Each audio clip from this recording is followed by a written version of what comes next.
and welcome to another episode of I'm Making It Happen. I'm Nicole Tyson, and in today's episode, we're giving you the best of season 1. So if you've missed any of the interviews we've done so far on I'm Making It Happen, this is your recap. What I plan to do next is I'm about to start up my collegiate season, so definitely Army-Navy victories, Patriot League victories, all the way to NCAAs. Looking forward to representing the United States Virgin Islands in the Rio 2016 Olympics. What inspired you to be associated with the Virgin Islands team? My biggest inspiration with the U.S. Virgin Islands team is strictly my family on the Virgin Islands, the Francis family. I have a first, second, third cousins, aunties, uncles, grandmothers, fathers, all from here. So just want to make them proud and continue to represent. My faith in the Lord gets me through a lot. Some injuries, you kind of get set back and then you get discouraged and like, man, I can't do this. But then you bounce back because this is what you want to do. Despite my injuries, I just was like, you know what? I can't let this stuff stop me. Injuries stop me? Nah, man. So I just push forward and try to make it to the next level. I was trying to push for the goal. I mean, if there is a quote-unquote GOAL goal, but definitely GOLD goal. We gotta bring back a goal for the Virgin Islands, you check? So that's what we're gonna do. That's awesome. Yeah. But I only had enough money for 1 year. Wow. So if I couldn't make something happen in that 1 year, I would have probably had to leave school. I ended up just going there and working really, really hard. And somehow by the end of the first year there, I ended up being one of the faster sprinters on the team. And by my second year, I had a full scholarship. I think if you make a plan, then you have to be committed to it. So you can't start doubting the plan just because you face some adversity. If you believe. You can make it happen. But has there been times that you felt like giving up? How were you able to get over that hurdle and say, no, I'm going to stay with this? When I first started my company, it was really hard. But I had to remind myself that I wasn't doing it for the money. I was doing it because it was what made me happy. And I knew that everything else would come after that. There's been obstacles from the beginning. You know, at first I looked at them as setbacks and things that, maybe I shouldn't be doing this. Right. But now that I look back, there's no way I wouldn't do it all over again. Specifically for this program, the obstacle was to learn how to balance my company up there, that I'm the boss, I'm in charge, I'm doing most of the work. Leaving that there and coming down here and running a completely full program, that was very hard to do. So I am currently still in the process of finding a balance between here and there. Also, another obstacle is the way of life. It's different here on island. Yes. This is truly, yes. Yes. I am definitely reminded of what island life is now that I'm back here doing business. It's a little bit difficult, everybody's not on your same wavelength, and that's a challenge, but. Are you still getting things done? I am. I'm being a pain in the butt to pretty much everyone, but you have to do it. Because sometimes it could feel like they want to do something tomorrow. Right. And you need to done I need to get it. Yes. Last week. Yes. So everybody's on chill mode. If there's anything that you love to do that you feel passionate about, don't feel like you're stuck. You're never stuck. You're only stuck if you stay where you are. Get up, go out, learn, go back to school, do what you have to do. Get out there and do what you love. Because I'm living my dream every single day, and there's no regrets. I'm never sorry that I stepped out and started working for myself and doing what I love to do. It's a blessing, and you should do it too. And I could have continued with an education degree, but it's not even what I want anymore. Everyone was like, oh, you need to have that under your belt. I don't want to do it anymore. I feel like my personality and everything went perfectly with my promotion and my job, and I take the opportunity. I was about to decline if I had listened to anybody. I had to not listen to all the background noise and believe in myself. And I try to encourage other young locals to go for it. People come from all over the world, and some people have never even been here. They just Google it and then they come here and they open a business and it thrives. So I feel like as somebody who was born here, my parents, my grandparents, and their parents were born here, why can't I be successful like everybody else? You asked how I got involved, I just took a plunge. I figured I wouldn't know if I could excel at owning a restaurant unless I tried. I haven't actually worked since 2012. And what was that, a layoff or? I came home, yeah. I used to live in South Florida, and I came here and I kind of had to create my own opportunity. You know what the job market is like here. Instead of letting my limited resources restrict me and hold me back, I just did it. How many years have you been doing this? I have been officiating FIBA from since 2004. We go to represent the Virgin Islands. I'm not going there to represent Kendall Henry. I'm representing the U.S. Virgin Islands, the territory. So when we're there, we are showcasing what the local officiating skills is all about. FIBA looks at us as the best of the countries that we represent. Because there's not a lot of FIBA referees in the world. Countries, the average country, which is the USA and FIBA America, maybe has about 30 to 40 FIBA referees in the entire USA. The physical part of it is where it's kind of challenging and not much people really go out for it. Isn't that amazing, you guys?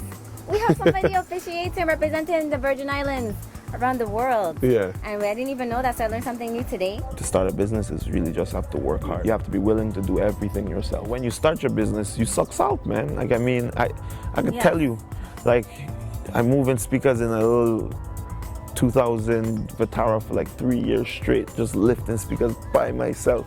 You know, just put them in the Jeep, pack it up, drive west. It was rough. And I was doing all my events of these.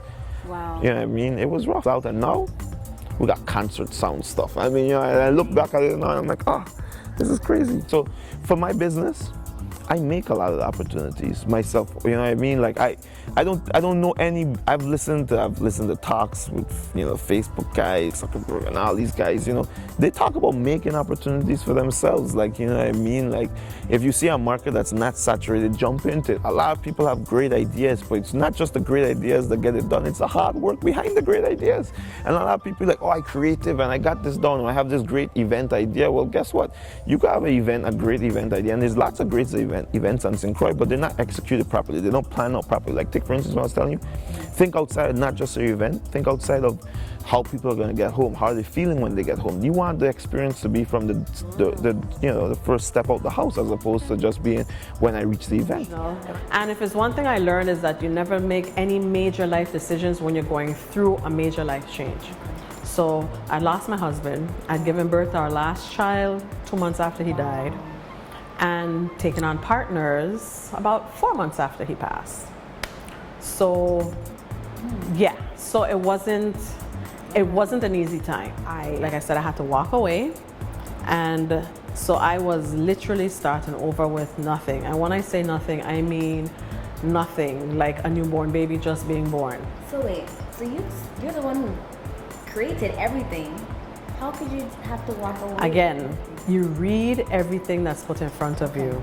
And that was where my mistake was. I didn't do that. I learned a valuable lesson from that, because if it's one thing that I did learn from my former business partners, they were like, there's no such thing as friends and family in business.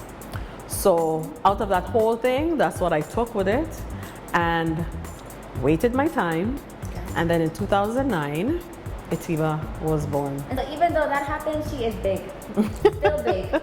So it doesn't matter what happens, is what you do with what exactly. happens to you. That's exactly correct. That is exactly correct. So that's what I get from talking to you. Yes. And basically, you had all the knowledge. It didn't take anything from you in that moment in regards to your knowledge, your experiences you had. And so, like you said, you just had to wait and then relaunch it in a different way. You know, being so young, and I'm working with people who are twice my age, you know, my dad's age, and to gain that respect, it was probably one of my biggest hurdles early on. And your age is what? In your when 20s? I started, I'm 25 right now, so yeah, I was about 23. Wow. Okay. Yeah, I was fresh out of school. Do you feel like you've overcome that hurdle? Yeah, I feel I've overcome that hurdle. People take me a lot more serious now. You know, I'm looked at as a professional, not just a kid. So that's a good thing. You know. So I'm happy about that. But it took a little work. It took a lot of overcompensating. You know, being extra prepared, always being on time, stuff like that. But for the most part, I think it was a good thing. You know, because I'm able to now be a lot more professional, not just with business, but with my whole life. You know, when I returned from college, I was looking at opportunities to, you know, find employment, and I noticed, like, being that we're home, there's not many opportunities. So me and my family kind of thought about creating my own opportunity, creating my own business, and it was kind of a niche here because no one locally does this as just a business. So I decided to start a business in 2014, February, and kicked off from there. Is there any thoughts you'd like to leave with our viewers regarding starting a business and just pursuing any dreams that they may have? Take the risk. You know, in life, it's all about taking risks, and you know, you don't want to ever leave room for the what ifs. Find your passion, you know, because once you're passionate about it, it's never work. When I get up in the morning, I love to come here. I actually look forward to being here before 7 a.m. And I could not reach to work at that time. And you know, you gotta get work for 8, and I'm trying to reach here by like 8:05. Yeah. And I'm here before 7. So don't leave any room for a plan B. You know, it's always planning. And people ask me all the time, well, what if it doesn't work? I said, what doesn't work? You know, it's a one way, it's a plan A, and you know, it's do what it takes, work hard, and let it be your passion.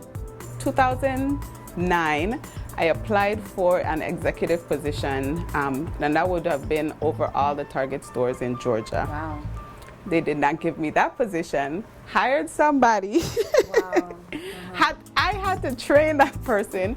So I was like, okay, I can't do this anymore. I was like, I'm gonna learn everything I can again, because at that time, like where my career was, that was the next level. Okay. So, and then they used to send you to a bunch of classes. So I was like, okay, I'm gonna take all the classes they're gonna send me to, and I'm gonna do my 5-year plan to move back home. Whoa. I went home, I cried, I did. Went back home that night and wrote everything down on paper. 2011, I moved back home. I was like, okay, I did the move home. I know I want to open a pharmacy, so it's now the time to like write down how am I going to do this pharmacy. And so you did that once you came back? Yes. So I started with the business plan. That took like a year to get it like solid.